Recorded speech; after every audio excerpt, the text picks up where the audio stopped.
మనం చూసుకున్నట్లయితే పంచాయతీరాజ్ టీచర్ల సమస్యలపై నవ్యాంధ్ర వినూత్న నిరసన అయితే తెలియజేయడం జరిగింది. ఇక్కడ మీరు చూసుకోవచ్చు.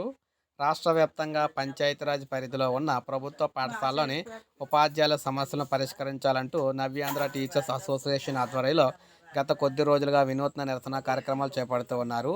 పంచాయతీరాజ్ ఉపాధ్యాయులకు పదోన్నతులు కల్పించాలని, హై స్కూల్ ప్లస్ ను జిల్లా పరిషత్ జూనియర్ కళాశాలగా మార్చాలని రాష్ట్ర వ్యాప్తంగా నియోజకవర్గాల వారీగా ఎమ్మెల్యేలకు 2 చొప్పున వినతి పత్రాలు అయితే అందజేశారనమాట.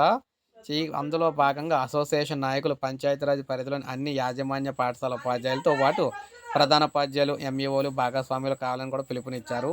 నవ్యాంధ్ర అసోసియేషన్ అధ్యక్షుడు కరణం హరికృష్ణ నేతృత్వంలో తొలుత ఉభయ గోదావరి జిల్లాలో కార్యక్రమం చేపట్టి తర్వాత అన్ని జిల్లాల్లో కూడా దీన్ని అయితే మొదలు చేయడం అయితే జరిగిందనమాట. మొత్తంగా వీరందరూ కోరేది ఒకటే, ముఖ్యంగా ఉద్యోగుల సమస్యలు పరిష్కరించాలని చెప్పేసి వీరైతే కోరుతూ ఉన్నారు ప్రభుత్వాన్ని. సో ఇది మనకు లేటెస్ట్ అప్డేట్. ఒక లైక్ చేయండి, సబ్స్క్రైబ్ చేసుకోవద్దు, మన ఛానల్ సబ్స్క్రైబ్ చేసుకొని ఫాలో అవుతుంది.